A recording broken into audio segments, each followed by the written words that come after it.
ਵਾਹਿਗੁਰੂ ਜੀ ਕਾ ਖਾਲਸਾ ਵਾਹਿਗੁਰੂ ਜੀ ਕੀ ਫਤਿਹ। मैं ਤੁਹਾਡੀ ਹੋਸਟ ਰੀਤ ਕੌਰ ਨਿਊਜ਼ TV 84 ਦੇ ਨਾਲ। ਦਰਸ਼ਕੋ, ਜੂਨ 84 ਦਾ ਮਹੀਨਾ ਹੁਣੇ ਲੰਘ ਕੇ ਗਿਆ ਹੈ। ਘੱਲੂਘਾਰਾ 84 ਦੀ ਇਸ 29ਵੀਂ ਵਰ੍ਹੇਗੰਢ ਮੌਕੇ ਕੰਵਰ ਸੰਧੂ ਨੇ ਆਪਣੇ ਡੇ ਐਂਡ ਨਾਈਟ ਚੈਨਲ ਤੇ ਇੱਕ ਡਾਕੂਮੈਂਟਰੀ ਦਿਖਾਈ ਜਿਸ ਦੇ 9 ਸੀਰੀਜ਼ ਸੀ। इस फिल्म ने जिथे कुछ तत्थ सामने लियाते उत्थे काफ़ी विवाद भी खड़े कर दिते। इस फिल्म के इतिहासिक तत्थां की ठीक परचोल करने न्यूज़ TV 84 राही असी ऑक्सफोर्ड यूनीवर्सिटी लंडन UK विच PhD कर रहे सरदार प्रभशरणदीप सिंह जी दे नाल अपने विचारां की रोशनी पाई। असी प्रभशरणदीप सिंह जी का शुक्रिया अदा करते हाँ जिन्हों ने इन्हां तत्थां की सच्चाई सामने लियाती अते दुध दा दुध ते पानी दा पानी कर दिता। ते नाल दी नाल ही असी अपने सारे उन्हां दर्शकां दे भी शुक्रगुजार हाँ जिन्हां ने सानू अपने इनपुट्स दिते। अज साडा इस लड़ी दा अखीरला एपीसोड है। इन्हां 5 एपीसोड्स नूं तुसीं YouTube ते भी वेख सकदे हो ते साडे नाल हुण लाइन ते बाकी तत्थां बारे गलबात करन लई जुड़ चुके ने प्रभशरणदीप सिंह जी। वीर जी, वाहिगुरू जी का खालसा वाहिगुरू जी की फतेह। वाहिगुरू जी का खालसा वाहिगुरू जी की फतेह। भैन जी जी वीर जी, ਤੁਹਾਡਾ ਸਾਡੇ ਸ਼ੋਅ ਦੇ ਵਿੱਚ ਇੱਕ ਵਾਰ ਫਿਰ ਤੋਂ ਸਵਾਗਤ ਹੈ। ਵੀਰ ਜੀ, ਜਿਸ ਤਰ੍ਹਾਂ ਤੁਸੀਂ ਜਾਣਦੇ ਕਿ ਅੱਜ ਸਾਡਾ ਅਖੀਰਲਾ ਐਪੀਸੋਡ ਹੈ ਇਸ ਡਾਕੂਮੈਂਟਰੀ ਫਿਲਮ ਦੇ ਉੱਪਰ। ਅਸੀਂ ਚਾਹਾਂਗੇ ਕਿ ਇਸ ਐਪੀਸੋਡ ਦੇ ਵਿੱਚ ਤੁਸੀਂ ਬਾਕੀ ਰਹਿੰਦੇ ਤੱਥਾਂ ਦੇ ਉੱਪਰ ਵੀ ਆਪਣੀ ਰੋਸ਼ਨੀ ਪਾਓ ਤੇ ਨਾਲ ਦੇ ਨਾਲ ਸਾਡੇ ਸੰਗਤਾਂ ਨੂੰ ਇਹ ਵੀ ਦੱਸੋ ਕਿ ਇਸ ਦੇ ਪਿੱਛੇ ਕੀ ਮਕਸਦ ਸੀਗਾ ਕੰਵਰ ਸੰਧੂ ਦਾ ਤਿਆਰ ਕਰਨ ਦਾ ਫਿਲਮ ਦਾ। ਹਾਂਜੀ, ਜਿਵੇਂ ਆਪਾਂ ਜਿਹੜੇ ਪਹਿਲੇ 2 ਐਪੀਸੋਡ ਕੰਵਰ ਸੰਧੂ ਦੀ ਦਸਤਾਵੇਜ਼ੀ ਫਿਲਮ ਦੇ ਜੀ ਉਹਦੇ ਬਾਰੇ ਵਿਸਥਾਰ ਚ ਵਿਚਾਰ ਕਰ ਚੁੱਕੇ ਹਾਂ। ਹਾਂਜੀ, ਉਹਦੇ ਚੋਂ ਜਿਹੜੇ ਮੁੱਖ ਮੁੱਦਿਆਂ ਬਾਰੇ ਕੰਵਰ ਸੰਧੂ ਇੱਕ ਨਜ਼ਰੀਆ ਵਿਕਸਿਤ ਕਰਨ ਦੀ ਜਾਂ ਇੱਕ ਪਰਸਪੈਕਟਿਵ ਐਸਟੈਬਲਿਸ਼ ਕਰਨ ਦੀ ਕੋਸ਼ਿਸ਼ ਕਰ ਰਹੇ ਆ, ਹਾਂਜੀ, ਉਹਨਾਂ ਬਾਰੇ ਆਪਾਂ ਗੱਲ ਕਰ ਚੁੱਕੇ ਹਾਂ ਜੀ। ਸੋ ਹੁਣ ਆਪਾਂ ਉਹ ਸਾਰੇ ਵਿਸ਼ਲੇਸ਼ਣ ਦੇ ਆਧਾਰ ਤੇ ਆਪਾਂ ਵੇਖਣਾ ਹੈ ਕਿ ਇਹ ਸਭ ਕੁਝ ਨੂੰ ਆਪਾਂ ਕਿਵੇਂ ਸਮਝੀਏ। ਹਾਂਜੀ, ਕਿ ਜੂਨ 1984 ਦੇ ਵਿੱਚ ਦਰਬਾਰ ਸਾਹਿਬ ਤੇ ਹਮਲਾ ਹੋਇਆ, ਜੋ ਭਾਵੇਂ ਕਿ ਪਹਿਲੀ ਵਾਰ ਨਹੀਂ ਹੋਇਆ ਪਰ ਸਿੱਖ ਇਹਦੀ ਆਸ ਨਹੀਂ ਸੀ ਕਰ ਰਹੇ ਜੀ। ਇਹ ਸਿੱਖਾਂ ਲਈ ਬਹੁਤ ਵੱਡੀ ਗੱਲ ਹੈ। ਇਸ ਤੋਂ ਪਹਿਲਾਂ ਮੁਗਲਿਆ ਹਕੂਮਤ ਨੇ ਹਮਲੇ ਕੀਤੇ ਹੈ ਪਰ ਦਰਬਾਰ ਸਾਹਿਬ ਤੇ ਹਮਲਾ ਇਸ ਦੌਰ ਦੇ ਵਿੱਚ ਬਹੁਤ ਗਿਣਤੀ ਸਿੱਖ ਹੈ ਜਿਹੜੇ ਉਹ ਇਹਦਾ ਕਿਆਸ ਨਹੀਂ ਸੀ ਕਰ ਰਹੇ। ਹਾਂਜੀ, ਭਾਵੇਂ ਕਿ ਜਿਹੜੇ ਗੰਭੀਰ ਸਿੱਖ ਵਿਚਾਰਵਾਨ ਤੇ ਸ਼ਾਇਰ ਹੈ ਉਹ 1960 ਦੇ ਸਾਲਾਂ ਤੋਂ ਹੀ ਇਹ ਵੇਖ ਰਹੇ ਸੀ ਕਿ ਜਿਸ ਕਦਰ ਹਿੰਦੁਸਤਾਨ ਦੇ ਵਿੱਚ ਸਿੱਖਾਂ ਨੂੰ ਅਪਮਾਨਿਤ ਕੀਤਾ ਜਾ ਰਿਹਾ ਹੈ, ਹਾਂਜੀ, ਦਰਬਾਰ ਸਾਹਿਬ ਤੇ ਹਮਲਾ ਹੋਣਾ ਲਗਭਗ ਨਿਸ਼ਚਿਤ ਹੈ ਕਿ ਨਾ ਇੱਕ ਦਿਨ ਜੀ ਹਿੰਦੁਸਤਾਨੀ ਹਕੂਮਤ ਉਸ ਪੱਧਰ ਤੇ ਜ਼ਰੂਰ ਜਾਵੇਗੀ। ਤੇ ਇਸ ਦੀ ਗਵਾਹੀ ਇੱਕ ਮਹਾਨ ਸਿੱਖ ਸ਼ਾਇਰ ਹਰਿੰਦਰ ਸਿੰਘ ਮਹਿਬੂਬ ਦੀ ਕਵਿਤਾ ਦੀ ਕਿਤਾਬ ਚਨਾਹ ਦੀ ਰਾਤ ਦੀ ਭੂਮਿਕਾ ਦੇ ਵਿੱਚ ਮਿਲਦੀ ਹੈ। ਹਾਂਜੀ, ਜਿਹਦੇ ਚ ਉਹ ਪ੍ਰੋਫੈਸਰ ਕੁਲਵੰਤ ਸਿੰਘ ਗਰੇਵਾਲ ਦੀਆਂ ਕਵਿਤਾ ਦੀਆਂ ਕੁਛ ਲਾਈਨਾਂ ਦਾ ਹਵਾਲਾ ਦਿੰਦਿਆਂ ਜੀ ਸਾਡੇ ਨਾਲ ਇਹ ਜਾਣਕਾਰੀ ਸਾਂਝੀ ਕਰਦੇ ਆ ਕਿ ਜਿਹੜਾ ਸਿੱਖਾਂ ਦਾ ਇਸ ਤਰ੍ਹਾਂ ਦਾ ਅਪਮਾਨ ਹੈ, ਹਾਂਜੀ, ਭਾਵੇਂ ਕਿ ਬਾਹਰੀ ਤੌਰ ਤੇ ਉਹਦੀਆਂ ਨਿਸ਼ਾਨੀਆਂ ਨਜ਼ਰ ਨਹੀਂ ਸੀ ਆ ਰਹੀਆਂ ਜੀ, ਪਰ ਸ਼ਾਇਰ ਜਿਹੜੇ ਸਮੇਂ ਤੋਂ ਪਾਰ ਜਾ ਕੇ ਹਕੀਕਤ ਨੂੰ ਵੇਖ ਰਹੇ ਸੀ ਜੀ, ਉਹ ਇਸ ਤਰ੍ਹਾਂ ਦੀਆਂ ਗੱਲਾਂ ਮਹਿਸੂਸ ਕਰ ਸਕਦੇ ਸੀ। ਸੋ ਹੁਣ ਆਪਾਂ ਪਿਛਲੀ ਵਿਚਾਰ ਚਰਚਾ ਦੀ ਰੋਸ਼ਨੀ ਦੇ ਵਿੱਚ ਇਸ ਸਾਰੀ ਗੱਲ ਨੂੰ ਸਮਝਣ ਦੀ ਕੋਸ਼ਿਸ਼ ਕਰੀਏ। ਹਾਂਜੀ, ਤੇ 1984 ਦੇ ਵਿੱਚ ਸਿੱਖਾਂ ਨਾਲ ਕੀ ਹੋਇਆ ਜੀ ਤੇ ਕੰਵਰ ਸੰਧੂ ਉਸ ਨੂੰ ਕਿਸ ਤਰੀਕੇ ਨਾਲ ਪੇਸ਼ ਕਰਨ ਦੀ ਕੋਸ਼ਿਸ਼ ਕਰ ਰਹੇ ਆ। ਜੀ ਸੋ ਮੋਟੇ ਨੁਕਤੇ ਜਿਹੜੇ ਮੈਂ ਗੱਲ ਸ਼ੁਰੂ ਕਰਨ ਤੋਂ ਪਹਿਲਾਂ ਦੁਬਾਰਾ ਧਿਆਨ ਚ ਲਿਆਉਣੇ ਚਾਹੂੰਗਾ ਉਹ ਇਹ ਹੈ ਕਿ ਸਭ ਤੋਂ ਪਹਿਲਾਂ ਜੂਨ 1984 ਦੇ ਦਰਬਾਰ ਸਾਹਿਬ ਤੇ ਹਮਲੇ ਤੋਂ ਪਹਿਲਾਂ ਜੋ ਪੰਜਾਬ ਦੇ ਸਿਆਸੀ ਹਾਲਾਤ ਦਾ ਪਿਛੋਕੜ ਹੈ, ਹਾਂਜੀ, ਕੰਵਰ ਸੰਧੂ ਉਹਨੂੰ ਧਿਆਨ ਦੇ ਵਿੱਚ ਨਹੀਂ ਲੈਂਦੇ। ਜੀ ਉਹਦੇ ਆਧਾਰ ਤੇ ਗੱਲ ਦਾ ਸੰਦਰਭ ਸਿਰਜਣ ਦੀ ਕੋਸ਼ਿਸ਼ ਨਹੀਂ ਕਰਦੇ ਜੀ, ਸਗੋਂ ਜਾਣ ਬੁੱਝ ਕੇ ਉਹਨੂੰ ਨਜ਼ਰਅੰਦਾਜ਼ ਕਰਕੇ ਜਿਹੜਾ ਸੰਦਰਭ ਹੈ ਉਹ ਪੈਦਾ ਕਰਨ ਦੀ ਕੋਸ਼ਿਸ਼ ਕਰਦੇ ਆ। ਹਾਂਜੀ।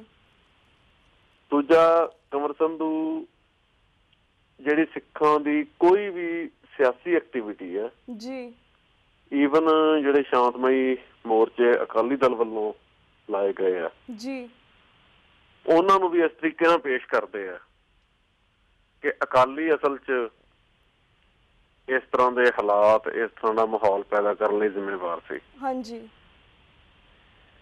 ਇਸੇ ਤਰ੍ਹਾਂ ਜਿਹੜਾ ਦਰਬਾਰ ਸਾਹਿਬ ਦਾ ਸਿੱਖਾਂ ਦੇ ਅੰਦਰ ਮਹੱਤਵ, ਧਰਮ ਦੀ ਵਿਆਖਿਆ, ਹਾਂਜੀ, ਧਰਮ ਦਾ ਜ਼ਿੰਦਗੀ 'ਚ ਮਹੱਤਵ, ਨੇਸ਼ਨ ਸਟੇਟ ਦੀ ਡੈਫੀਨੇਸ਼ਨ, ਨੈਸ਼ਨਲਿਜ਼ਮ ਦੀ ਡੈਫੀਨੇਸ਼ਨ, ਇਹਨਾਂ 'ਚ ਕਿਸੇ ਵੀ ਨੁਕਤੇ ਤੇ ਕੰਵਰ ਸੰਧੂ ਕੋਈ ਵਿਚਾਰ ਜਿਹੜਾ ਕਰਨ ਦੀ ਲੋੜ ਨਹੀਂ ਸਮਝਦੇ ਜੀ। ਸੋ ਹੋ ਕੀ ਰਿਹਾ, 1984 ਦੇ ਵਿੱਚ ਸਿੱਖਾਂ ਦੇ ਖਿਲਾਫ ਹਿੰਦੁਸਤਾਨੀ ਹਕੂਮਤ ਦੀ ਹਿੰਸਾ ਸਾਹਮਣੇ ਆਈ। ਹਾਂਜੀ।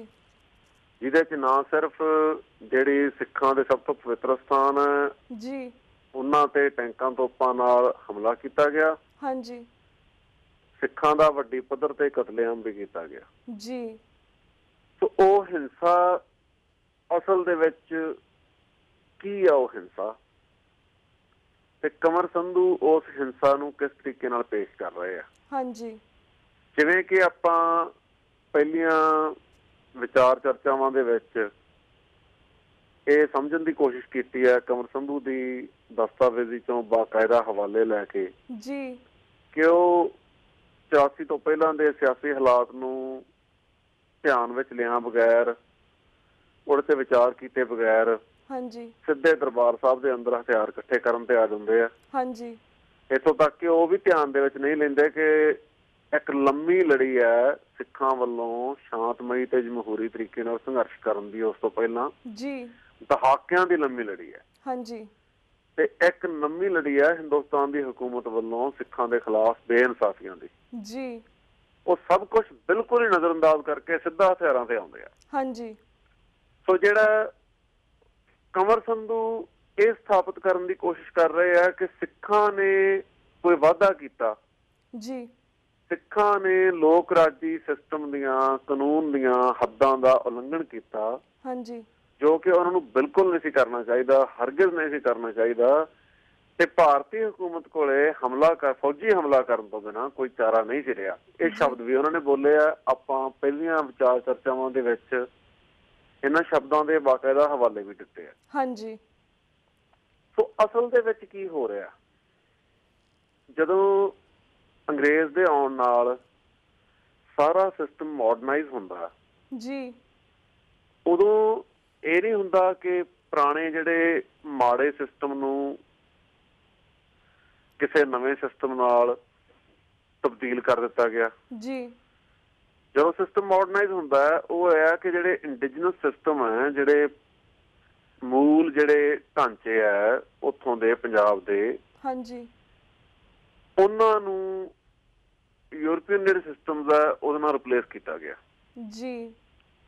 ਹਰ ਪੱਧਰ ਤੇ, ਧਰਮ ਦੀ ਵਿਆਖਿਆ ਦੀ ਪੱਧਰ ਤੇ, ਰਾਜਨੀਤੀ ਦੀ ਵਿਆਖਿਆ ਦੀ ਪੱਧਰ ਤੇ, ਸਾਹਿਤ ਦੀ ਵਿਆਖਿਆ ਦੀ ਪੱਧਰ ਤੇ, ਜਿਹੜੀ ਬੁਨਿਆਦੀ ਮਨੁੱਖੀ ਸਮਝ ਹੈ ਉਹਨੂੰ ਯੂਰਪੀ ਢਾਂਚੇ ਦੇ ਵਿੱਚ ਢਾਲਿਆ ਗਿਆ ਜੀ।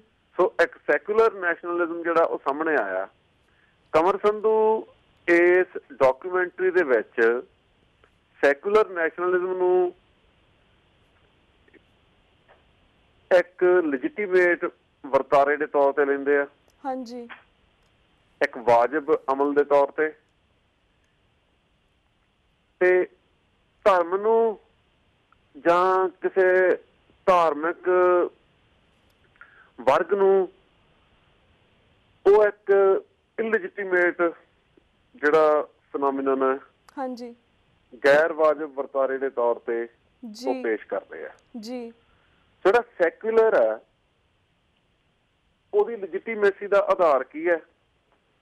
ਉਹਨਾਂ ਦੇ ਮੁਤਾਬਕ ਕਿ ਸੈਕੂਲਰ ਮਾਡਰਨ ਹੈ, ਸਾਇੰਟਿਫਿਕ ਹੈ, ਰੈਸ਼ਨਲਿਸਟ ਹੈ, ਹਾਂਜੀ।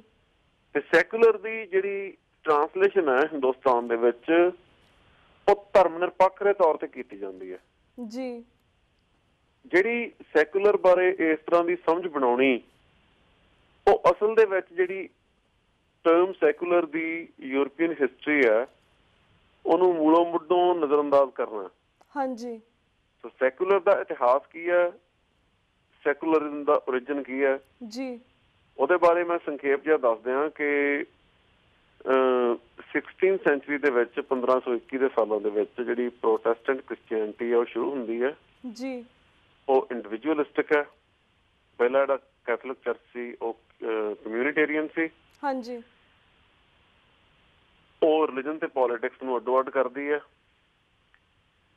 ਫ੍ਰੈਂਚ ਰੈਵੋਲਿਊਸ਼ਨ ਦੇ ਨਾਲ ਜਿਹੜੀ ਪ੍ਰੋਟੈਸਟੈਂਟ ਕ੍ਰਿਸਚੀਅਨਿਟੀ ਹੈ ਉਹ ਜ਼ਿਆਦਾ ਪਾਵਰਫੁਲ ਵਰਤਾਰਾ ਹੋ ਕੇ ਉੱਭਰਦੀ ਹੈ ਯੂਰਪ ਦੇ ਵਿੱਚ ਜੀ।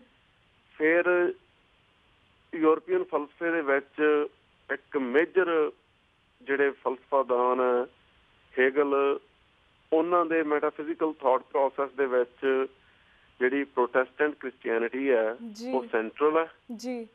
ਉਹਨਾਂ ਦੇ ਮੈਟਾਫਿਜ਼ੀਕਲ ਸਿਸਟਮ ਦੇ ਵਿੱਚ ਜਿਹੜਾ ਰੱਬ ਜਾਂ ਗੋਡ ਕ੍ਰਿਸਚੀਅਨ ਟਰਮ ਹੈ ਜਿਹੜੀ, ਹਾਂਜੀ, ਉਹਨੂੰ ਐਬਸੋਲਿਊਟ ਸਪਿਰਿਟ ਇੱਕ ਸੈਕੂਲਰ ਟਰਮ ਦੇ ਨਾਲ ਰਿਪਲੇਸ ਕੀਤਾ ਜਾਂਦਾ। ਹਾਂਜੀ।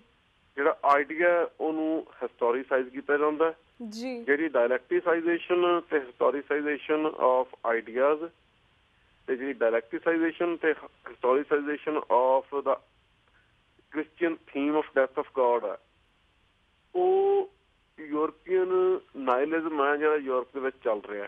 ਹਾਂਜੀ।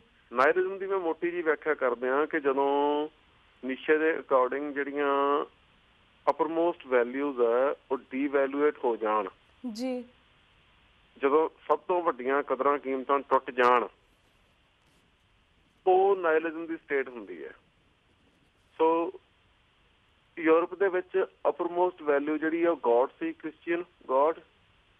ਜਦੋਂ death of God the experience ਆਪਣੇ ਸਿਖਰ ਤੇ ਪਹੁੰਚਦਾ, ਹਾਂਜੀ, ਉਹਨੂੰ ਨੀਸ਼ੇ ਨਾਇਲਿਜ਼ਮ ਦੇ ਵਿੱਚ ਨਾਇਲਿਜ਼ਮ ਦੀ ਸਿਖਰ ਦਾ ਨਾਂ ਦਿੰਦੇ ਆ। ਹਾਂਜੀ।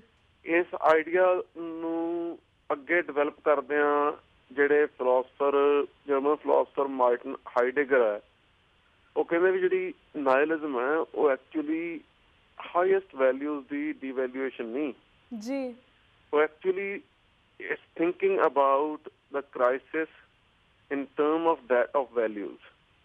ਜਿਹੜੀ ਵੈਲੂਏਸ਼ਨ ਹੈ, ਸੰਕਟ ਨੂੰ ਕਦਰਾਂ ਕੀਮਤਾਂ ਦੇ ਸੰਕਟ ਦੇ ਰੂਪ ਦੇ ਵਿੱਚ ਵੇਖਣਾ, ਅਸਲ 'ਚ ਜਿਹੜਾ ਨਾਇਲਿਜ਼ਮ ਹੈ ਉਹ ਚੀਜ਼ ਹੈ। ਜਿਹੜਾ ਨਾਇਲਿਜ਼ਮ ਹੈ ਉਹ ਹੈ ਜਿਹਨੂੰ ਕਹਿੰਦੇ ਨਾ ਪੰਜਾਬੀ 'ਚ ਪੱਗ ਟੁੱਟ ਜਾਣਾ। ਜਿਵੇਂ ਲੋਕਾਂ ਦਾ, ਸਮਾਜ ਦਾ ਜਿਹੜਾ ਇੱਕ ਕੋਈ ਰਹਿਣ ਸਹਿਣ ਦਾ ਸਾਂਝਾ ਧਰਾਤਲ ਬਣਿਆ ਹੁੰਦਾ, ਹਾਂਜੀ, ਉਹ ਸਭ ਦੇ ਵਿੱਚ ਇੱਕ ਬੇਯਕੀਨੀ, ਇੱਕ ਬੇਸਿਦਕੀ ਪੈਦਾ ਹੋ ਜਾਣੀ ਤੇ ਇੱਕ ਜਿਹੜਾ ਅਨਾਰਕਿਕ ਕੈਓਟਿਕ ਮਾਹੌਲ ਪੈਦਾ ਹੋਣਾ ਜੀ, ਮਨੁੱਖੀ ਇੰਡੀਵਿਜੂਅਲ ਤੇ ਕਲੈਕਟਿਵ ਜਿਹੜੀ ਮਨੁੱਖੀ ਮਾਨਸਿਕਤਾ ਦੇ ਪੱਧਰ ਤੇ, ਹਾਂਜੀ, ਇਹਦੇ ਵਿੱਚੋਂ ਜਿਹੜਾ ਨੈਸ਼ਨਲਿਜ਼ਮ ਨਿਕਲਿਆ, ਉਹ ਨੈਸ਼ਨਲਿਜ਼ਮ ਅਸਲ ਦੇ ਵਿੱਚ ਇੱਕ ਕਮਿਊਨਿਟੀ ਦੀ ਕੰਸਟਰਕਸ਼ਨ ਆ ਹਿੰਦੁਸਤਾਨ ਦੇ ਕੰਟੈਕਸਟ ਦੇ ਵਿੱਚ ਜੀ, ਜਿਹੜੀ ਕਿ ਪਹਿਲਾਂ ਹੋਂਦ ਨਹੀਂ ਰੱਖਦੀ। ਜਿਵੇਂ ਹੁਣ ਮਿਸਾਲ ਦੇ ਤੌਰ ਤੇ ਜਰਮਨ ਨੈਸ਼ਨਲਿਜ਼ਮ ਆ, ਹਾਂਜੀ, ਜਾਂ ਇਟਾਲੀਅਨ ਨੈਸ਼ਨਲਿਜ਼ਮ ਹੈ, ਜਾਂ ਇੰਗਲਿਸ਼ ਨੈਸ਼ਨਲਿਜ਼ਮ ਹੈ ਜੀ। ਇੱਥੇ ਇਹਨਾਂ ਮੁਲਕਾਂ ਦੇ ਵਿੱਚ ਜਰਮਨ, ਇਟਾਲੀਅਨ ਜਾਂ ਇੰਗਲਿਸ਼ ਜਿਹੜੀਆਂ ਲਿੰਗੁਇਸਟਿਕ ਤੇ ਐਥਨਿਕ ਕਮਿਊਨਿਟੀਜ਼ ਹੈ, ਹਾਂਜੀ, ਉਹ ਇਹਨਾਂ ਮੁਲਕਾਂ ਦੇ ਵਿੱਚ ਵਸਦੀਆਂ ਜੀ। ਇੱਕ ਮੁਲਕ ਬਣੇ ਹੀ ਇੱਕ ਐਥਨਿਕ ਤੇ ਲਿੰਗੁਇਸਟਿਕ ਕਮਿਊਨਿਟੀ ਦੇ ਵੱਲੋਂ ਉਸਾਰੇ ਗਏ ਆ, ਉਹਨਾਂ ਦੀ ਬਹੁਤ ਗਿਣਤੀ ਹੈ। ਉਹਨਾਂ ਨੇ ਜਿਹੜਾ ਇੱਕ ਫਾਸ਼ਿਸਟ ਕਿਸਮ ਦਾ ਨੈਸ਼ਨਲਿਜ਼ਮ ਹੈ ਉਹ 'ਚ ਉਸਾਰਿਆ। ਉਸ ਫਾਸ਼ਿਜ਼ਮ ਦੇ ਵਿੱਚੋਂ ਬਾਅਦ ਨਾਜ਼ਿਜ਼ਮ ਵੀ ਨਿਕਲਦਾ, ਹੋਲੋਕਾਸਟ ਵੀ ਨਿਕਲਦਾ ਜੀ। ਇੰਡੀਆ ਦੇ ਵਿੱਚ ਜਿਹੜੇ ਨੈਸ਼ਨਲਿਜ਼ਮ ਦੀ ਕੰਸਟਰਕਸ਼ਨ ਹੋਈ ਹੈ ਯੂਰਪੀਅਨ ਫਲਸਫਿਆਂ ਦੇ ਰੌਸ਼ਨੀ ਦੇ ਵਿੱਚ, ਉਹ ਅਸਲ ਦੇ ਵਿੱਚ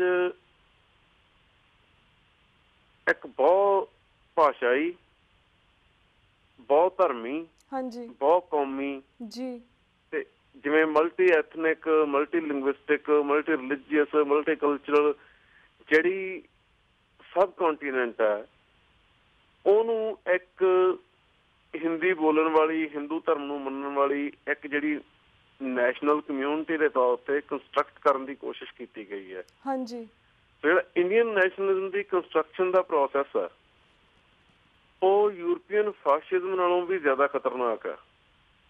ਜਿਹੜਾ ਯੂਰਪੀਅਨ ਫਾਸ਼ਿਜ਼ਮ ਹੈ, ਨੈਸ਼ਨਲਿਜ਼ਮ ਹੈ, ਜਾਂ ਜਰਮਨ ਜਿਹੜਾ ਨੈਸ਼ਨਲ ਸੋਸ਼ਲਿਜ਼ਮ ਹੈ, ਜਿਹੜਾ ਹਿਟਲਰ ਦੀ ਵਿਚਾਰਧਾਰਾ ਦੇ ਪਿੱਛੇ ਕੰਮ ਕਰ ਰਿਹਾ, ਹਾਂਜੀ, ਉਹਦੇ ਵਿੱਚ ਤਾਂ ਜਿਹੜੀ ਇੱਕ ਐਥਨਿਕ ਕਮਿਊਨਿਟੀ ਹੈ ਉਹਨੂੰ ਜਿਵੇਂ ਉਹਦੀ ਬਰੂਟੈਲਿਟੀ ਦਾ ਕੇਸ ਬਣਾਇਆ ਜਾ ਰਿਹਾ, ਉਹਨੂੰ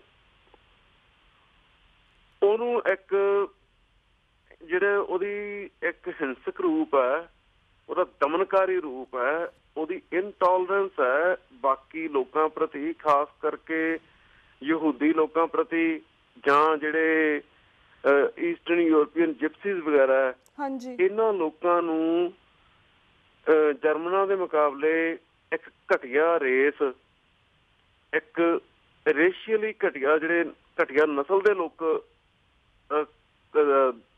ਜਿਵੇਂ ਲੋਕਾਂ ਦੇ ਤੌਰ ਤੇ ਦੁਰਕਾਰ ਕੇ ਸਮੂਹਕ ਪੱਧਰ ਤੇ ਉਹਨਾਂ ਦਾ ਨਸਲ ਘਾਤ ਕੀਤਾ ਗਿਆ, ਉਹਨਾਂ ਨੂੰ ਮੌਤ ਦੇ ਘਾਟ ਉਤਾਰਿਆ ਗਿਆ। ਜਿਹੜਾ ਇੰਡੀਅਨ ਨੈਸ਼ਨਲਿਜ਼ਮ ਹੈ ਉਹ ਇਹਦੇ ਨਾਲੋਂ ਵੀ ਜ਼ਿਆਦਾ ਖਤਰਨਾਕ ਹੈ। ਉਹਦੇ ਚ ਪਹਿਲਾਂ ਕਮਿਊਨਿਟੀ ਦੀ ਕੰਸਟਰਕਸ਼ਨ ਕੀਤੀ ਜਾ ਰਹੀ ਹੈ ਜਿਹਦੇ ਚ ਵੱਖੋ ਵੱਖ ਬੋਲੀਆਂ ਬੋਲਣ ਵਾਲੇ, ਵੱਖੋ ਵੱਖ ਸੱਭਿਆਚਾਰਾਂ ਨਾਲ ਸੰਬੰਧਿਤ, ਵੱਖੋ ਵੱਖ ਧਰਮਾਂ ਨਾਲ ਸੰਬੰਧਿਤ ਲੋਕਾਂ ਦੇ ਜਿਹੜੇ ਆਪਣੇ ਰਾਹ ਹੈ, ਉਹਨਾਂ ਨੂੰ ਕੁਚਲ ਕੇ, ਉਹਨਾਂ ਦਾ ਦਮਨ ਕਰਕੇ ਜਿਹੜੀ ਇੱਕ ਨੈਸ਼ਨਲਿਸਟ ਕਮਿਊਨਿਟੀ ਆ ਉਹਦੀ ਕੰਸਟਰਕਸ਼ਨ ਕੀਤੀ ਜਾ ਰਹੀ ਹੈ।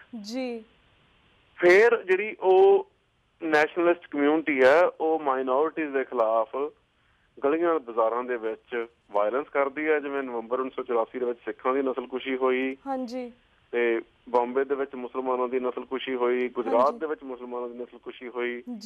ਉਹਦੇ ਚ ਜਿਹੜੀ ਸਾਂਝੀ ਗੱਲ ਵੇਖੀ ਹੈ ਸਾਰਿਆਂ ਦੇ ਵਿੱਚ, ਜਿਹੜੀ ਪੁਲਿਸ ਤੇ ਫੌਜ ਹੈ ਉਹ ਜਿਹੜੀਆਂ ਹਿੰਦੂ ਭਾਈਚਾਰੇ ਨਾਲ ਸੰਬੰਧਿਤ ਮੌਬਸ ਆ, ਜਿਹੜੀਆਂ ਭੀੜਾਂ ਕਤਲੋਗਾਰਤ ਕਰ ਰਹੀਆਂ, ਲੋਕਾਂ ਨੂੰ ਮਾਰ ਕੇ ਉਹਨਾਂ ਦੀ ਮੌਤ ਦਾ ਜਸ਼ਨ ਮਨਾ ਰਹੀਆਂ ਗਲੀਆਂ ਦੇ ਵਿੱਚ, ਉਹ ਉਹਨਾਂ ਦਾ ਸਾਥ ਦੇ ਰਹੇ ਆ। ਜਿਵੇਂ ਕਈ ਵਾਰੀ ਇਸ ਤਰ੍ਹਾਂ ਦੀਆਂ ਮਿਸਾਲਾਂ ਵੀ ਮਿਲੀਆਂ ਸਿੱਖਾਂ ਦੇ ਮਾਮਲੇ ਚ ਵੀ ਤੇ ਮੁਸਲਮਾਨਾਂ ਦੇ ਮਾਮਲੇ ਚ ਵੀ, ਕਿ ਫੌਜ ਜਾਂ ਪੁਲਿਸ ਪਹਿਲਾਂ ਲੋਕਾਂ ਦੇ ਘਰਾਂ ਚ ਆਉਂਦੀ ਹੈ, ਆ ਕੇ ਜਿਹੜੇ ਹਥਿਆਰ ਲੋਕਾਂ ਦੇ ਘਰਾਂ ਚ ਪਏ ਸੀ ਉਹ ਤਲਾਸ਼ੀ ਲੈ ਕੇ ਉਹਨਾਂ ਨੇ ਜ਼ਬਤ ਕੀਤੇ। ਉਸ ਤੋਂ ਬਾਅਦ ਜਿਹੜੀ ਵਹਿਸ਼ੀ ਭੀੜਾਂ ਨਸਲਕੁਸ਼ੀ ਦੀ ਭਾਵਨਾ ਨਾਲ ਜਿਹੜੀਆਂ ਤੁਰੀਆਂ ਸੀ, ਜਿਹਨਾਂ ਨੂੰ ਦੰਗਾਕਾਰੀ ਕਹਿ ਕੇ ਲੋਕਾਂ ਨੂੰ ਗੁੰਮਰਾਹ ਕੀਤਾ ਜਾਂਦਾ, ਉਹ ਆਉਂਦੀਆਂ ਤੇ ਉਹ ਨਿਹੱਥੇ ਲੋਕਾਂ ਨੂੰ, ਇੱਕ ਇੱਕ ਘਰ ਜਿਹਦੇ ਚ 5-5 4-4 ਜੀ ਆ, ਜਿਹਨਾਂ ਚ ਬੱਚੇ ਤੇ ਔਰਤਾਂ ਵੀ ਸ਼ਾਮਲ ਆ, ਉਹਨਾਂ ਨੂੰ ਸੈਂਕੜੇ ਲੋਕ ਨਿਹੱਥਿਆਂ ਨੂੰ ਘੇਰ ਕੇ ਉਹਨਾਂ ਨੂੰ ਘਰਾਂ ਚੋਂ ਬਾਹਰ ਕੱਢ ਕੇ, ਗਲਾਂ ਚ ਟਾਇਰ ਪਾ ਕੇ, ਔਰਤਾਂ ਦੀ ਬੇਪਤੀ ਕਰਕੇ, ਜਿਉਂਦੇ ਸਾੜ ਕੇ, ਉਹਨਾਂ ਦਾ ਤਮਾਸ਼ਾ ਵੇਖ ਕੇ ਉਹਨਾਂ ਦੀ ਮੌਤ ਦਾ ਇੱਕ ਜਸ਼ਨ ਮਨਾਇਆ ਜਾ ਰਿਹਾ। ਇਸ ਤਰ੍ਹਾਂ ਦੀ ਵਾਇਲੈਂਸ ਹਿੰਦੁਸਤਾਨ ਦੇ ਵਿੱਚ ਸਿੱਖਾਂ ਵਰਗੀਆਂ ਘੱਟ ਗਿਣਤੀਆਂ ਦੇ ਖਿਲਾਫ, ਜਿਨ੍ਹਾਂ ਚ ਮੁਸਲਮਾਨ, ਈਸਾਈ, ਬੋਧੀ ਸਾਰੇ ਸ਼ਾਮਲ ਆ, ਜਿਨ੍ਹਾਂ ਚ ਅੱਜ ਜਿਹੜੇ ਛੱਤੀਸਗੜ੍ਹ ਦੇ ਮੂਲ ਹਿੰਦੁਸਤਾਨ ਦੇ ਨਿਵਾਸੀ ਹੈ, ਉਹ ਵੀ ਇਸੇ ਹੋਣੀ ਨੂੰ ਭੋਗ ਰਹੇ ਆ ਜਿਹਨੂੰ ਅਸੀਂ ਭੋਗਿਆ। ਸੋ ਇਹ ਸਾਰੀ ਵਾਇਲੈਂਸ, ਜਿਹੜੀ ਨੈਸ਼ਨਲਿਜ਼ਮ ਦੀ ਵਾਇਲੈਂਸ ਹੈ, ਇਹ ਸਾਰੀ ਇੰਡੀਅਨ ਨੈਸ਼ਨਲਿਜ਼ਮ ਦੀ ਕੰਸਟਰਕਸ਼ਨ ਦੇ ਪਿੱਛੇ ਜਿਹੜਾ ਫਿਲੋਸੋਫੀਕਲ ਪ੍ਰੋਸੈਸ ਖੜਾ, ਜਿਵੇਂ ਮੈਂ ਸੰਖੇਪ ਦੇ ਵਿੱਚ ਡਿਫਾਈਨ ਕਰਨ ਦੀ ਕੋਸ਼ਿਸ਼ ਕੀਤੀ ਹੈ, ਇਹ ਮੂਲ ਰੂਪ ਦੇ ਵਿੱਚ ਇਹ ਹਿੰਸਾ ਉਹਦੇ ਵਿੱਚ ਪਈ ਹੈ। ਸੋ ਉਹ ਜਿਹੜਾ ਨੈਸ਼ਨਲਿਜ਼ਮ ਇੱਕ ਯੂਨੀਫਾਰਮਿਟੀ ਕ੍ਰੀਏਟ ਕਰਨ ਦੀ ਕੋਸ਼ਿਸ਼ ਕਰ ਰਿਹਾ, ਜਿਹਦੇ ਚ ਜਿਹੜੇ ਵੱਖ-ਵੱਖ ਕੌਮਾਂ ਦੇ ਵੱਖੋ ਵੱਖਰੇ ਰਾਹ ਹੈ, ਜਿਹੜੀਆਂ ਵੱਖ-ਵੱਖ ਕੌਮਾਂ ਦੀਆਂ ਜ਼ਿੰਦਗੀ ਨੂੰ, ਮਨੁੱਖੀ ਜੀਵਨ ਨੂੰ ਸ਼ੇਪ ਦੇਣ ਦੀਆਂ ਵੱਖੋ ਵੱਖਰੀਆਂ ਸੰਭਾਵਨਾਵਾਂ ਉਹਨਾਂ ਦੇ ਅੰਦਰ ਪਈਆਂ, ਉਹਨਾਂ ਸੰਭਾਵਨਾਵਾਂ ਦਾ ਦਮਨ ਕਰਕੇ ਜੋ ਇਹਨਾਂ ਨੇ ਇੱਕ ਹਿੰਦੂ ਰਾਜ ਜਾਂ ਰਾਮ ਰਾਜ, ਜੋ ਵੀ ਉਹਨੂੰ ਨਾਂ ਦਿੰਦੇ ਆ, ਇੱਕ ਸ਼ੋਵਨਿਸਟਿਕ ਆਈਡੀਆ ਜਿਹੜਾ ਇਹਨਾਂ ਨੇ ਡਿਵੈਲਪ ਕੀਤਾ ਨੈਸ਼ਨਲਿਜ਼ਮ ਦਾ, ਉਹਨੂੰ ਸਥਾਪਿਤ ਕਰਨ ਲਈ ਕੁਝ ਵੀ ਇਹਨਾਂ ਵੱਲੋਂ ਕੀਤਾ ਜਾਣਾ ਉਹ ਜਾਇਜ਼ ਹੈ। ਹਾਂਜੀ, ਹਿੰਦੁਸਤਾਨ ਦੀ ਸਥਾਪਤੀ ਵੱਲੋਂ, ਐਸਟੈਬਲਿਸ਼ਮੈਂਟ ਵੱਲੋਂ ਵੀ ਉਹਨੂੰ ਜਾਇਜ਼ ਇਸ ਆਧਾਰ ਤੇ ਠਹਿਰਾਇਆ ਜਾਂਦਾ ਹੈ ਕਿਉਂਕਿ ਇਹ ਸਾਰਾ ਕੁਝ ਸੈਕੂਲਰ ਨੈਸ਼ਨਲਿਜ਼ਮ ਦੇ ਨਾਂ ਤੇ ਕੀਤਾ ਜਾਂਦਾ ਜੀ, ਤੇ ਇੱਕ ਡੈਮੋਕ੍ਰੈਟਿਕਲੀ ਚੁਣੀ ਹੋਈ ਜਿਹੜੀ ਸਟੇਟ ਹੈ ਉਹਦੇ ਵੱਲੋਂ ਕੀਤਾ ਜਾਂਦਾ ਜੀ। ਕੰਵਰ ਸੰਧੂ ਵੀ ਇਹ ਕਹਿੰਦੇ ਆ ਕਿ ਜਿਹੜੀ ਇਹ ਨਵੀਂ ਸਟੇਟ ਹੈ, ਲੋਕ ਰਾਜੀ ਪ੍ਰਬੰਧ ਹੈ, ਇਹਨੂੰ ਚੁਣੌਤੀ ਨਹੀਂ ਦਿੱਤੀ ਜਾ ਸਕਦੀ। ਹਾਂਜੀ, ਹੁਣ ਪਹਿਲਾ ਸਵਾਲ ਹੈ ਕਿ ਲੋਕ ਰਾਜੀ ਪ੍ਰਬੰਧ ਹੈ ਜਿਹੜਾ ਉਹਦਾ ਆਧਾਰ ਇਹ ਦੱਸਿਆ ਜਾਂਦਾ ਹੈ ਆਮ ਲੋਕਾਂ ਨੂੰ ਕਿ ਇਹ ਕਿਉਂਕਿ ਆਮ ਲੋਕਾਂ ਵੱਲੋਂ ਵੋਟਾਂ ਪਾ ਕੇ ਚੁਣਿਆ ਹੋਇਆ ਪ੍ਰਬੰਧ ਹੈ। ਹਾਂਜੀ, ਇਸ ਲਈ ਇਹ ਇੱਕ ਲੈਜੀਟੀਮੇਟ ਪ੍ਰਬੰਧ ਹੈ ਜਿਹਨੂੰ ਚੁਣੌਤੀ ਦਿੱਤੇ ਜਾਣ ਦਾ ਕੋਈ ਤਰਕ ਨਹੀਂ ਬਣਦਾ ਜੀ। ਹੁਣ ਹਿੰਦੁਸਤਾਨ ਦੀ ਪਾਰਲੀਮੈਂਟ ਜਿਹੜੀ ਹਿੰਦੁਸਤਾਨ ਦਾ ਰਾਜ ਪ੍ਰਬੰਧ ਚਲਾਉਂਦੀ ਹੈ ਉਹਦੇ 545 ਮੈਂਬਰ ਹੈ। ਪੰਜਾਬ ਜਿੱਥੇ ਸਿੱਖਾਂ ਦੀ ਬਹੁ ਗਿਣਤੀ ਹੈ ਉਹਦੇ 13 ਮੈਂਬਰ ਪਾਰਲੀਮੈਂਟ। ਹਾਂਜੀ, ਜਦੋਂ ਸਿੱਖਾਂ ਦੇ ਵੱਧ ਤੋਂ ਵੱਧ ਸਫਲਤਾ ਹਾਸਲ ਕੀਤੀ ਹੈ ਪਾਰਲੀਮੈਂਟ ਚੋਣਾਂ ਦੇ ਵਿੱਚ 1999 ਦੇ ਵਿੱਚ, ਹਾਂਜੀ, ਉਦੋਂ ਸਿੱਖਾਂ ਨੇ 9 ਮੈਂਬਰ ਪਾਰਲੀਮੈਂਟ ਜਿਤਾ ਕੇ ਉੱਥੇ ਭੇਜੇ।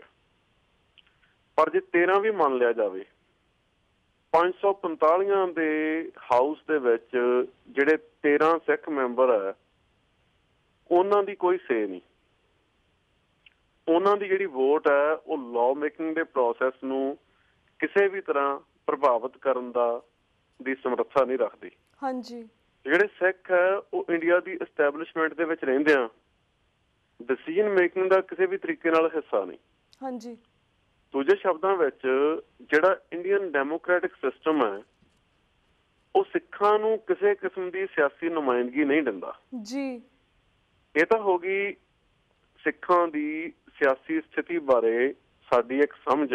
ਹਾਂਜੀ, ਜੇ ਹੁਣ ਇਹ ਸਮਝ ਦੀਆਂ ਜਿਹੜੀ ਇਹ ਸਥਿਤੀ ਹੈ ਜਿਹਦੇ ਬਾਰੇ ਅਸੀਂ ਗੱਲ ਕੀਤੀ ਹੈ, ਜੇ ਇਹਦੀਆਂ ਪ੍ਰੈਕਟੀਕਲ ਇੰਪਲੀਕੇਸ਼ਨਸ ਦੀ ਗੱਲ ਕਰੀਏ, ਜਿਹੜੇ ਅਮਲੀ ਰੂਪ ਚ ਇਹਦੇ ਸਿੱਟੇ ਸਿੱਖਾਂ ਨੂੰ ਭੁਗਤਣੇ ਪਏ ਆ, ਜੇ ਆਪਾਂ ਉਹਦੀ ਗੱਲ ਕਰੀਏ ਤੇ 1947 ਤੋਂ ਲੈ ਕੇ ਅੱਜ ਤੱਕ ਜਿਸ ਕਿਸੇ ਵੀ ਮੁੱਦੇ ਤੇ ਸਿੱਖਾਂ ਨੇ ਆਪਣੇ ਹੱਕਾਂ ਦੀ ਆਵਾਜ਼ ਉਠਾਈ ਹੈ, ਉਹ ਪਾਣੀਆਂ ਦਾ ਮਸਲਾ ਹੋਵੇ, ਬਿਜਲੀ ਦਾ ਮਸਲਾ ਹੋਵੇ, ਉਹ ਪੰਜਾਬ ਦੇ ਵਿੱਚ ਜਿਹੜਾ ਸਿੱਖ ਨੌਜਵਾਨਾਂ ਦੀ ਕਤਲੋਗਾਰਤ ਹੋਈ ਹੈ ਐਕਸਟਰਾ ਜੁਡੀਸ਼ੀਅਲ ਤਰੀਕੇ ਨਾਲ ਝੂਠੇ ਮੁਕਾਬਲਿਆਂ 'ਚ, ਉਹਦੇ ਲਈ ਇਨਸਾਫ ਲੈਣ ਦਾ ਮਸਲਾ ਹੋਵੇ, ਉਹ ਸਿੱਖ ਨੌਜਵਾਨਾਂ ਨੂੰ ਲਾਵਾਰਸ ਲਾਸ਼ਾਂ ਗਰਦਾਨ ਕੇ ਉਹਨਾਂ ਦਾ ਸਮੂਹਕ ਸੰਸਕਾਰ ਕਰਨ ਦਾ ਮਸਲਾ ਹੋਵੇ, ਉਹ ਦਿੱਲੀ 'ਚ ਸਿੱਖਾਂ ਦੇ ਹਜ਼ਾਰਾਂ ਸਿੱਖਾਂ ਦੀ ਜਿਹੜੀ ਸਿੱਖਾਂ ਦੀ ਨਸਲਕੁਸ਼ੀ ਤਹਿਤ ਜਿਹੜੇ ਹਜ਼ਾਰਾਂ ਸਿੱਖਾਂ ਦਾ ਕਤਲੇਆਮ ਹੋਇਆ ਉਹਦੀ ਜਾਂਚ ਦਾ ਮਸਲਾ ਹੋਵੇ, ਉਹਦੇ ਜਾਂਚ ਦੇ ਵਿੱਚ ਆਇਡੈਂਟੀਫਾਈ ਕੀਤੇ ਗਏ ਲੋਕਾਂ ਨੂੰ ਸਜ਼ਾਵਾਂ ਦੇਣ ਦਾ ਮਸਲਾ ਹੋਵੇ, ਕਿਸੇ ਵੀ ਤਰੀਕੇ ਨੂੰ ਨਾਲ ਸਿੱਖਾਂ ਨੂੰ ਕਿਸੇ ਕਿਸਮ ਦਾ ਕੋਈ ਇਨਸਾਫ ਨਹੀਂ ਮਿਲਦਾ। ਕਿਉਂਕਿ ਜਿਹਨੂੰ ਇਹ ਲੈਜੀਟੀਮੇਟ ਡੈਮੋਕ੍ਰੈਟਿਕ ਸਿਸਟਮ ਕਿਹਾ ਜਾਂਦਾ ਉਹਦੇ 'ਚ ਸਿੱਖਾਂ ਦੀ ਕੋਈ ਸੇ ਹੀ ਨਹੀਂ। ਉੱਥੇ ਸਿੱਖਾਂ ਦਾ ਕੁਛ ਬਣ ਹੀ ਨਹੀਂ ਸਕਦਾ। ਉਹ ਪਹਿਲਾਂ ਉਹ ਸਿੱਖਾਂ ਦੀਆਂ ਮੰਗਾਂ ਨਾਲ ਖਿਲਵਾੜ ਕਰੀ ਜਾਂਦੇ ਆ, ਜਦੋਂ ਸਿੱਖ ਜ਼ਿਆਦਾ ਕੋਈ ਦਬਾਅ ਪਾਉਂਦੇ ਸੀ ਉਹ ਕਮਿਸ਼ਨ ਬਿਠਾ ਦਿੰਦੇ ਸੀ। 4 ਸਾਲ ਉਹ ਕਮਿਸ਼ਨ ਜਿਹੜਾ ਉਹ ਕੋਈ ਰਿਪੋਰਟ ਨਹੀਂ ਸੀ ਦਿੰਦਾ। ਜਦੋਂ ਤੱਕ ਕਮਿਸ਼ਨ ਦੀ ਰਿਪੋਰਟ ਆਉਂਦੀ ਸੀ ਫਿਰ ਉਹ ਕਮਿਸ਼ਨ ਦੀ ਰਿਪੋਰਟ ਤੇ ਅਮਲ ਨਹੀਂ ਸੀ ਕੀਤਾ ਜਾਂਦਾ। ਕਿਤੇ ਸਿੱਖਾਂ ਨਾਲ ਸਮਝੌਤਾ ਕੀਤਾ ਜਾਂਦਾ, ਫਿਰ ਸਮਝੌਤੇ ਤੇ ਅਮਲ ਨਹੀਂ ਕੀਤਾ ਜਾਂਦਾ। ਲਗਾਤਾਰ ਤੁਸੀਂ ਕਿੰਨੀਆਂ ਐਗਜ਼ਾਮਪਲਾਂ ਲੈ ਲਓ, ਕਿੰਨੇ ਕਮਿਸ਼ਨ ਬਣੇ ਆ, ਰਾਜੀਵ ਲੌਂਗੋਵਾਲ ਸਮਝੌਤਾ ਹੋਇਆ, ਹੋਰ ਕਿੰਨੀ ਵਾਰੀ ਕੇਂਦਰ ਸਰਕਾਰ ਨਾਲ ਗੱਲਬਾਤ ਹੋਈ ਹੈ। ਉਹ ਸਾਰੀਆਂ ਗੱਲਬਾਤਾਂ ਦਾ, ਕਮਿਸ਼ਨਾਂ ਦਾ, ਉਹ ਸਾਰੇ ਪ੍ਰੋਸੈਸ ਦਾ, ਸਿੱਖਾਂ ਦੇ ਜਮਹੂਰੀ ਸੰਘਰਸ਼ਾਂ ਦਾ ਕੀ ਸਿੱਟਾ ਨਿਕਲਿਆ? ਐਬਸੋਲਿਊਟਲੀ ਕੋਈ ਸਿੱਟਾ ਨਹੀਂ। ਸਿੱਖਾਂ ਦੀ ਪੋਜੀਸ਼ਨ ਜਿੰਨੀ ਮਰਜ਼ੀ ਠੀਕ ਹੋਵੇ, ਜਿੰਨੀ ਮਰਜ਼ੀ ਜਸਟੀਫਾਈਡ ਹੋਵੇ, ਉਹ ਜੋ ਵੀ ਕਰਨ, ਚਸ਼ਮਦੀਦ ਗਵਾਹ ਹੋਣ ਜਿਨ੍ਹਾਂ ਨੇ ਹਿੰਦੁਸਤਾਨ ਦੇ ਮਿਨਿਸਟਰਾਂ ਨੂੰ, ਮੈਂਬਰ ਪਾਰਲੀਮੈਂਟਾਂ ਨੂੰ ਸਿੱਖਾਂ ਦੀ ਨਸਲਕੁਸ਼ੀ ਕਰ ਰਹੀਆਂ ਭੀੜਾਂ ਦੀ ਅਗਵਾਈ ਕਰਦਿਆਂ ਅੱਖੀਂ ਵੇਖਿਆ ਹੋਵੇ, ਉਹਨਾਂ ਦੇ ਖਿਲਾਫ ਅਦਾਲਤਾਂ ਦੇ ਵਿੱਚ ਐਫੀਡੇਵਿਟ ਦਿੱਤੇ ਹੋਣ, ਕਿਸੇ ਗੱਲ ਦਾ ਕੋਈ ਨਤੀਜਾ ਨਹੀਂ। ਸਿੱਖਾਂ ਨੂੰ ਗੈਰ ਕਾਨੂੰਨੀ ਤਰੀਕੇ ਨਾਲ ਝੂਠੇ ਮੁਕਾਬਲਿਆਂ 'ਚ ਮਾਰਿਆ ਵੀ ਜਾ ਸਕਦਾ। ਸਿੱਖਾਂ ਨੂੰ ਕਾਨੂੰਨੀ ਤਰੀਕੇ ਨਾਲ ਅਦਾਲਤਾਂ ਰਾਹੀਂ ਸਜ਼ਾ ਦੇ ਕੇ ਫਾਂਸੀ ਤੇ ਵੀ ਲਟਕਾਇਆ ਜਾ ਸਕਦਾ। ਸਿੱਖਾਂ ਦੇ ਮਾਮਲੇ 'ਚ ਜੁਡੀਸ਼ਰੀ ਜਾਂ ਸਰਕਾਰ ਹਰ ਤਰੀਕੇ ਨਾਲ ਹਰਕਤ 'ਚ ਆਉਂਦੀ ਹੈ। ਜਦੋਂ ਸਿੱਖਾਂ ਨਾਲ ਜ਼ਿਆਦਤੀ ਹੁੰਦੀ ਆ, ਸਿੱਖਾਂ ਲਈ ਕੋਈ ਸਿਸਟਮ ਨਹੀਂ ਜੀ। ਇਹ ਇੱਕ ਔਨ ਗੋਇੰਗ ਹਿੰਸਾ ਹੈ। ਹਾਂਜੀ ਬਿਲਕੁਲ। ਜਮਹੂਰੀ ਸੰਘਰਸ਼ਾਂ ਦਾ ਇੱਕ ਨਿਰੰਤਰ ਦਮਨ ਹੈ। ਹਾਂਜੀ। ਜਿਹਦੇ ਵਿੱਚੋਂ ਸਿੱਖਾਂ ਨੇ ਨਿੱਕੀਆਂ ਨਿੱਕੀਆਂ ਮੰਗਾਂ ਛੱਡ ਕੇ ਖੁਦ ਮੁਖਤਿਆਰੀ ਦੀ ਮੰਗ ਕੀਤੀ ਜੀ। ਖੁਦ ਮੁਖਤਿਆਰੀ ਦੀ ਮੰਗ ਕਰਨ ਲਈ ਸਿੱਖਾਂ ਦੇ ਸਭ ਤੋਂ ਪਵਿੱਤਰ ਸਥਾਨ ਸ੍ਰੀ ਦਰਬਾਰ ਸਾਹਿਬ ਅੰਮ੍ਰਿਤਸਰ ਦੇ ਉੱਤੇ ਹਮਲਾ ਕੀਤਾ ਗਿਆ। ਹਾਂਜੀ। ਇਹ ਸੈਕੂਲਰ ਨੈਸ਼ਨਲਿਜ਼ਮ ਦਰਬਾਰ ਸਾਹਿਬ ਦੀ ਸਮਰੱਥਾ ਨੂੰ ਡੀਲਿਮਿਟ ਕਰ ਰਿਹਾ, ਉਹਨੂੰ ਧਾਰਮਿਕ ਸਥਾਨ ਦਾ ਦਰਜਾ ਦੇ ਰਿਹਾ। ਧਾਰਮਿਕ ਸਥਾਨ ਕਹਿ ਕੇ ਪਹਿਲਾਂ ਧਾਰਮਿਕਤਾ ਡਿਫਾਈਨ ਕੀਤੀ ਹੋਈ ਹੈ ਜੀ, ਉਸੇ ਵੈਸਟਰਨ ਥਿਓਰੈਟੀਕਲ ਫਰੇਮਵਰਕ ਦੇ ਵਿੱਚ। ਤੇ ਧਾਰਮਿਕਤਾ ਕੀ ਹੁੰਦੀ ਹੈ? ਧਰਮ ਜਿਹੜਾ ਉਹ ਪਬਲਿਕ ਸਪੇਸ ਤੋਂ ਕੋਈ ਥਾਂ ਨਹੀਂ ਹੋਣੀ ਚਾਹੀਦੀ ਜੀ। ਰਿਲੀਜਨ ਨੂੰ ਪ੍ਰਾਈਵੇਟ ਸਪੇਸ ਤੱਕ ਜਿਹੜਾ ਡੀਲਿਮਿਟ ਕੀਤਾ ਜਾਣਾ ਚਾਹੀਦਾ। ਉਹਦਾ ਕੀ ਮਤਲਬ ਹੈ ਕਿ ਲੋਕੀ ਆਪਦੇ ਘਰੇ ਧਰਮ ਨੂੰ ਮੰਨਣ। ਪ੍ਰਾਈਵੇਟ ਸਪੇਸ ਦਾ ਮਤਲਬ ਇਹ ਹੈ ਆਪਦੀ ਪਾਠ ਪੂਜਾ ਕਰਨ, ਜੋ ਮਰਜ਼ੀ ਕਰਨ ਜੀ। ਜਿਹੜੀ ਉਹਨਾਂ ਦੀ ਪਬਲਿਕ ਲਾਈਫ ਹੈ, ਜਿਹੜੇ ਸਿਆਸੀ ਢਾਂਚੇ ਦੇ ਵਿੱਚ ਰਹਿੰਦੇ ਆ, ਉਹਦੇ ਚ ਧਰਮ ਦੀ ਕੋਈ ਇੰਟਰਵੈਂਸ਼ਨ ਨਹੀਂ ਹੋਣੀ ਚਾਹੀਦੀ ਜੀ। ਸਵਾਲ ਹੈ ਕਿਉਂ ਨਹੀਂ ਹੋਣੀ ਚਾਹੀਦੀ? ਜਿਹੜੀ ਸਿੱਖੀ ਹੈ ਉਹ ਪਬਲਿਕ ਸਪੇਸ ਨੂੰ ਬਹੁਤ ਵਧੀਆ ਤਰੀਕੇ ਨਾਲ ਡਿਫਾਈਨ ਕਰਦੀ ਹੈ। ਮੋਟੀਆਂ ਮੋਟੀਆਂ ਮਿਸਾਲਾਂ ਇਹ ਹੈ, ਦਲਿਤਾਂ ਨੂੰ ਬਰਾਬਰ ਦਾ ਦਰਜਾ, ਮੈਨੂੰ ਬਰਾਬਰ ਦਾ ਦਰਜਾ ਕਹਿੰਦੇ ਨੂੰ ਵੀ ਥੋੜੀ ਜਿਹੀ ਜਿਵੇਂ ਇੱਕ ਤਾਂ ਨਮੋਸ਼ੀ ਮਹਿਸੂਸ ਹੁੰਦੀ ਹੈ। ਇਹ ਸ਼ਬਦ ਵੀ ਨਹੀਂ ਵਰਤਣੇ ਚਾਹੀਦੇ। ਸਾਰੇ ਮਨੁੱਖਾਂ ਨੂੰ ਬਰਾਬਰ ਦਾ ਦਰਜਾ, ਜਿਹਦੇ ਚ ਸੋ ਕਾਲਡ ਜਾਤ ਪਾਤੀ ਸਿਸਟਮ ਜਿਹੜਾ ਬ੍ਰਾਹਮਣਾਂ ਨੇ ਉਸਾਰਿਆ, ਉਹਦੀ ਨਗੇਸ਼ਨ ਵੀ ਸ਼ਾਮਲ ਹੈ। ਬੀਬੀਆਂ ਨੂੰ ਬਰਾਬਰ ਦੇ ਹੱਕਾਂ ਦਾ ਮਤਲਬ ਵੀ ਐਡਮਿਨਿਸਟ੍ਰੇਟਿਵ ਪੋਜੀਸ਼ਨਾਂ ਜਿਹੜੀਆਂ ਗੁਰੂ ਸਾਹਿਬ ਨੇ ਮੰਜੀਆਂ ਦੇ ਕੇਂਦਰਾਂ ਉੱਤੇ, ਪੀੜ੍ਹੀਆਂ ਦੇ ਕੇਂਦਰਾਂ ਤੇ ਬੀਬੀਆਂ ਨੂੰ ਇੰਚਾਰਜ ਥਾਪ ਕੇ ਇਹ ਗੱਲ ਐਸਟੈਬਲਿਸ਼ ਕੀਤੀ ਅੱਜ ਤੋਂ ਕਰੀਬ 500 ਸਾਲ ਪਹਿਲਾਂ ਕਿ ਜਿਹੜੀ ਇੱਕ ਔਰਤ ਦੀ ਸਮਰੱਥਾ ਹੈ ਐਡਮਿਨਿਸਟ੍ਰੇਸ਼ਨ ਚਲਾਉਣ ਦੀ, ਜ਼ਿੰਮੇਵਾਰੀਆਂ ਸੰਭਾਲਣ ਦੀ, ਉਹ ਉਹੀ ਹੈ ਜਿਹੜੀ ਮਰਦ ਦੀ ਹੈ, ਜਿਹੜੀ ਕਿ ਸੱਚੀ ਗੱਲ ਹੈ। ਜੀ ਬਿਲਕੁਲ।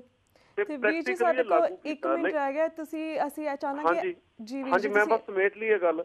ਸੋ ਇਹ ਜਿਹੜਾ ਸਿੱਖੀ ਜਿਸ ਤਰੀਕੇ ਨਾਲ ਪਬਲਿਕ ਸਪੇਸ ਨੂੰ ਡਿਫਾਈਨ ਕਰਦੀ ਸੀ, ਉਹਦੇ ਚ ਸਾਰਿਆਂ ਨੂੰ ਬਰਾਬਰ ਦੇ ਹੱਕ, ਬਰਾਬਰ ਦੀ ਐਜੂਕੇਸ਼ਨ, ਬਰਾਬਰ ਦੇ ਅਧਿਕਾਰ, ਨਵਾਂ ਆਰਥਿਕ ਢਾਂਚਾ, ਉਹ ਇੱਕ ਬਿਹਤਰ ਬਦਲ ਸੀ।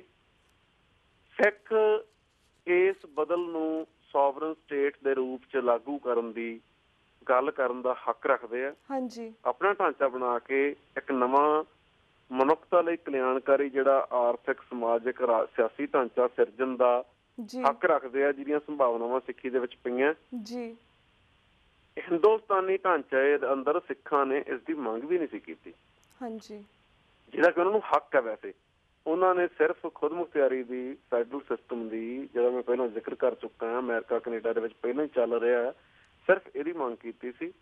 ਇਹਦੇ ਆਧਾਰ ਤੇ ਦਰਬਾਰ ਸਾਹਿਬ ਤੇ ਹਮਲਾ ਕਰਨਾ ਸਰਾਸਰ ਨੰਗੀ ਚਿੱਟੀ ਧੱਕੇਸ਼ਾਹੀ ਹੈ, ਜਿਹਨੂੰ ਕੰਵਰ ਸੰਧੂ ਬਹੁਤ ਹੀ ਘਟੀਆ ਪੱਧਰ ਤੇ ਜਾ ਕੇ ਨੈਤਿਕਤਾ ਦੇ ਸਾਰੇ ਮਿਆਰਾਂ ਨੂੰ, ਇਮਾਨਦਾਰੀ ਦੇ ਸਾਰੇ ਮਿਆਰਾਂ ਨੂੰ ਛਿੱਕੇ ਤੇ ਟੰਗ ਕੇ, ਜਿਹਨੂੰ ਕੰਵਰ ਸੰਧੂ ਨੇ ਆਪਣੀ ਦਸਤਾਵੇਜ਼ੀ ਰਾਹੀਂ ਇੱਕ ਮਜ਼ਾਕ ਬਣਾ ਕੇ ਪੇਸ਼ ਕੀਤਾ। ਮਜ਼ਾਕ ਬਣਾ ਕੇ। ਵੀਰ ਜੀ ਸਾਡਾ ਵਕਤ ਸਮਾਪਤੀ ਵੱਲ ਜਾ ਰਿਹਾ। ਤੁਹਾਡਾ ਬਹੁਤ ਬਹੁਤ ਸ਼ੁਕਰੀਆ ਕਿ ਤੁਸੀਂ ਇਹ ਸਾਰੇ ਤੱਥ ਕੰਵਰ ਸੰਧੂ ਦੇ ਨਾਲ ਮੈਂ ਕੈਮਰਾ ਜਾਜਕ ਬੜੀ ਮਿਹਰਬਾਨੀ ਤੁਹਾਡੀ ਮੈਨੂੰ ਜੀ। ਤੁਹਾਡੇ ਬਹੁਤ ਬਹੁਤ ਸ਼ੁਕਰੀਆ ਸਾਰੇ ਛੁਪੇ ਹੋਏ ਤੱਥ ਸਾਡੇ ਸਿੱਖ ਸੰਗਤਾਂ ਨੇ ਸਾਹਮਣੇ ਲਿਆਉਂਦੇ। ਤੇ ਵੀਰ ਜੀ ਇਸ ਦੇ ਨਾਲ ਹੀ ਮੈਂ ਤੁਹਾਡੇ ਕੋਲ ਇਜਾਜ਼ਤ ਲੈਣੀ ਹਾਂ। ਵਾਹਿਗੁਰੂ ਜੀ ਕਾ ਖਾਲਸਾ, ਵਾਹਿਗੁਰੂ ਜੀ ਕੀ ਫਤਿਹ। ਵਾਹਿਗੁਰੂ ਜੀ ਕੀ ਫਤਿਹ। ਤੇ ਵੀਰ ਜੀ ਮੈਂ ਤੁਹਾਡੇ ਕੋਲ ਇਜਾਜ਼ਤ ਲੈਣੀ ਹਾਂ। ਕੱਲ ਨੂੰ ਮਿਲਾਂਗੇ ਸੇਮ ਟਾਈਮ ਸੇਮ ਸ਼ੋਅ ਦੇ ਵਿੱਚ। ਤਦ ਤੱਕ ਲਈ ਵਾਹਿਗੁਰੂ ਜੀ ਕਾ ਖਾਲਸਾ, ਵਾਹਿਗੁਰੂ ਜੀ ਕੀ ਫਤਿਹ।